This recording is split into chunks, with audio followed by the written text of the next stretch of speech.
semua. Semoga kita selalu dalam lindungan Allah Subhanahu wa taala. Langsung saja, saya perwakilan dari kelompok 9 akan memperkenalkan diri dulu. Nama saya Maulana Imam Jalaluddin dan ada dua teman saya yaitu Didi Cayanti dan Imamul Aziz Al-Hakim. Dan materi yang akan kita sampaikan pada kesempatan kali ini yaitu program komputer untuk rekayasa video pembelajaran pendidikan agama Islam. Oke, langsung saja pemakalan pertama saya persilakan.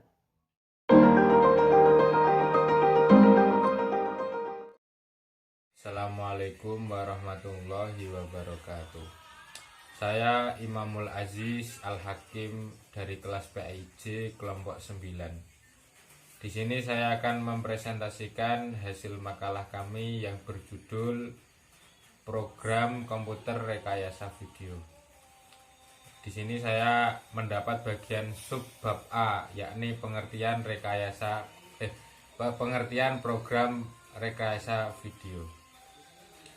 Sebelum kita masuk ke dalam pembahasan program komputer rekayasa video, seyogianya kita harus mengetahui apa itu program komputer, apa itu rekayasa, dan apa itu video.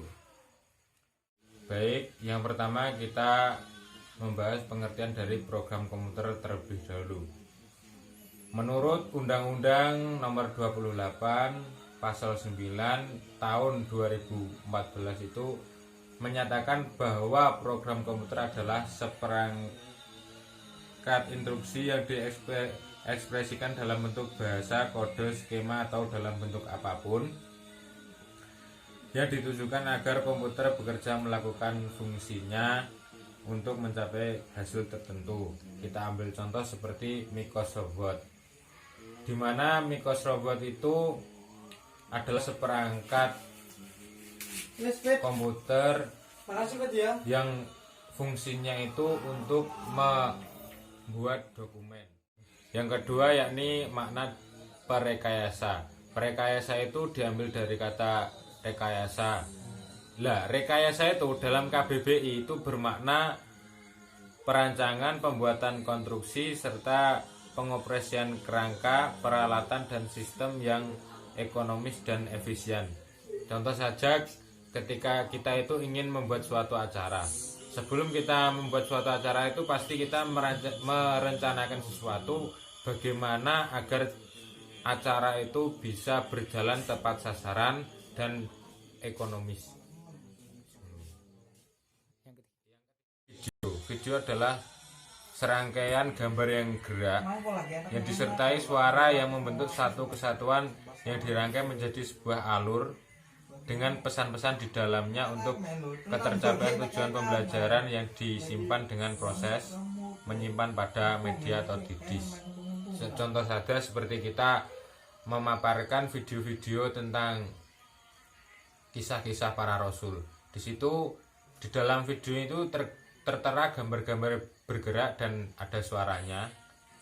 Lah, di situ juga ada pesan dan kesan agar bisa diambil ibrahnya. Jadi, program komputer perekayasa video adalah aplikasi tambahan yang dipasang di dalam komputer digunakan untuk seseorang membuat rancangan dari serangkaian gambar gerak yang disertai suara yang membentuk satu kesatuan yang dirangkai menjadi alur. Sekian presentasi dari saya. Apabila ada kurang lebihnya saya mohon maaf. Billahi taufiq wal hidayah wa ridha wal inayah. Wassalamualaikum warahmatullahi wabarakatuh.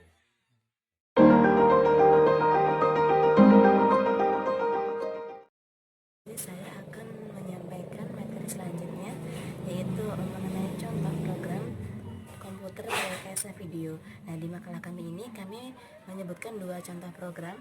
Yang pertama yaitu program Camtasia dan yang kedua yaitu Direction Programming.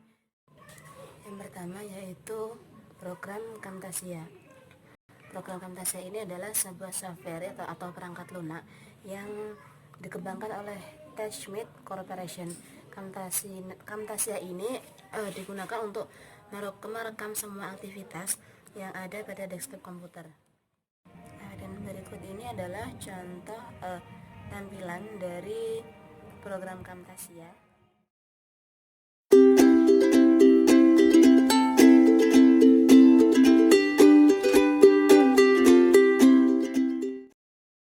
Software ini bisa kita manfaatkan untuk membuat media pembelajaran berbasis multimedia dan e-learning. Dan dalam software ini kita terdapat 4 navigasi utama. Yang pertama yaitu record. Nah, record di sini berfungsi untuk merekam semua aktivitas kegiatan yang ada pada desktop komputer. Dan yang kedua yaitu editing. Nah, editing di sini berfungsi untuk mengedit semua hasil rekaman yang sebelumnya telah direkam pada komputer. Yang ketiga yaitu produce. Produce di sini berfungsi untuk memproduksi hasil rekaman yang telah direkod serta diedit sebelumnya. Dan yang terakhir adalah share. Share ini berfungsi sebagai finishing atau hasil akhir. Hasil akhir dari setelah kita mengedit video tadi, dan hasil akhirnya ada di share tersebut. Kemudian hasil dari record yang telah dibuat tadi bisa dibuat dalam bentuk CD, DVD, MPEG-4, iPhone atau menyimpannya ke dalam blog atau web. Aplikasi dari software Camtasia ini mempunyai 2 fungsi. Yang pertama yaitu membuat video tutorial. Nah, dengan record the screen menu, Camtasia dapat merekam screen yang ada pada desktop, dan ini berfungsi apabila akan membuat suatu video tutorial yang bahan utamanya itu terdapat pada desktop komputer. Dan yang kedua yaitu merekam PowerPoint atau record PowerPoint. Dan di sini jadi Camtasia ini selain merupakan software perekam pada layar komputer, Camtasia ini adalah program yang bisa digunakan untuk membantu proses pembelajaran, yaitu untuk membuat video tutorial, misalnya contoh tutorial sholat atau tutorial praktek itu, dan bisa mengenai pelajaran apapun yang disampaikan dalam bentuk video maupun presentasi yang akan disampaikan. Kemudian yang kedua yaitu direct show programming. Direct show ini digunakan untuk melakukan pemrograman yang mendukung file audio dan video. Dan berikut ini adalah tampilan dari program direction programming. Kita bisa lihat ya.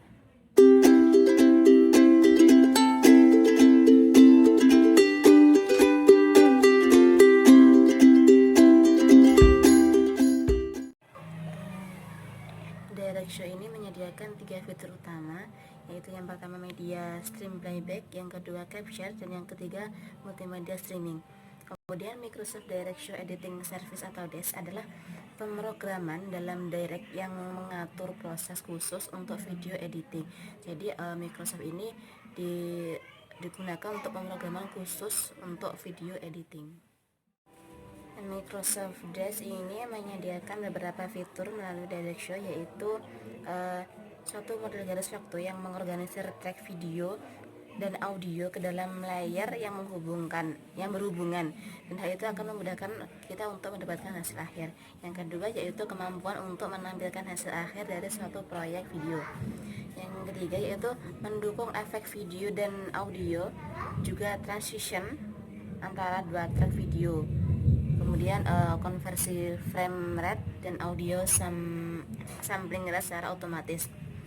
Yang terakhir yaitu mengubah ukuran dan memotong video. Jadi Microsoft DES ini bisa diartikan sebagai software yang berisi perintah untuk menangani hal dalam pemrograman multimedia yang hanya dikhususkan dalam melakukan editing video. Dan di dalamnya itu tersedia fitur-fitur yang bisa digunakan dalam pemrograman editing video yang kita bisa gunakan untuk media pembelajaran. Dan selain program ini masih banyak lagi ya program editing video yang kita bisa gunakan untuk membuat video yang kita gunakan dalam mendukung pembelajaran.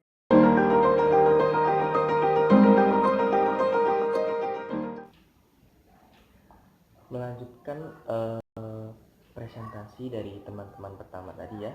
Langsung saja, yang ketiga ada manfaat program komputer perekayasa video untuk pembelajaran pendidikan agama Islam. Nah, perekayasa video ini membantu untuk mengedit video agar hasilnya lebih maksimal. Lebihnya seperti itu. Dan ini ada beberapa kriteria video. Ini ada yang pertama ya teman-teman, video mampu memperbesar objek yang sangat kecil, mikroorganisme seperti itu. Yang kedua, dengan teknik editing, objek yang dihasilkan pada gambar oleh kamera dapat diperbanyak. Dan yang ketiga, video juga mampu memanipulasi tampilan gambar. Sekali objek perlulah dimanipulasi, diedit, ditambah-tambahin, kurang lebih seperti itu teman-teman. Dan yang keempat, ini video mampu membuat objek lebih still picture, artinya gambar atau objek. Still picture artinya gambar atau objek ini yang ditampilkan dapat disimpan dalam durasi dan keadaan tertentu. Dan yang kelima, daya tertariknya yang sangat luar biasa dengan video ya teman-teman. Mengapa demikian? Soalnya ini ada hasil penelitian. Orang memperhatikan itu kalau melihat video bisa kuat 1-2 jam dibandingkan mereka yang hanya mendengarkan saja. Dan yang terakhir ada video mampu menampilkan objek informasi yang lebih baru. Nah, dari beberapa karakteristik video tersebut, ini ada beberapa manfaat dari penggunaan media video. Yang pertama, video sangat membantu pengajar dalam mencapai efektivitas pembelajaran. Nah, jadi video di sini manfaatnya ya itu ya sangat banyak sekali ya. Ini terutama bisa membantu pengajar dalam mencapai efektivitas pembelajaran. Terus yang kedua, dapat memaksimalkan tujuan pembelajaran yang ingin dicapai dalam waktu yang singkat, otomatis seperti itu. Terus yang ketiga, meningkatkan konsentrasi peserta didik. Dengan begitu, dengan melihat video itu mungkin peserta didik bisa lebih terfokuskan. Yang ke berapa tadi? Yang keempat, ini dapat merangsang minat belajar siswa. Dan yang kelima, daya bernalar peserta didik itu lebih mandiri. Jadi mereka itu bisa berpikir kritis seperti itu. Yang kelima, yang kelima ya, memenuhi tuntutan zaman. Tidak bisa dipungkiri ya, kalau zaman sekarang ini semakin maju, jadi kita harus mengikuti perkembangan zaman. Terus yang keenam, memberikan daya pemahaman, keterampilan yang lebih tekstual. Dan yang terakhir, peserta didik lebih aktif dan bisa memotivasi untuk mempraktekkan latihan-latihan. Jadi itu teman-teman, mungkin sedikit presentasi dari kelompok kami. Kurang lebihnya kami mohon maaf, nanti bila kurang jelas bisa ditanyakan ya teman-teman. Oke, sekian, terima kasih, semoga bermanfaat bagi kita semua. Mohon maaf bila ada salah kata. Terima kasih. Assalamualaikum warahmatullahi wabarakatuh.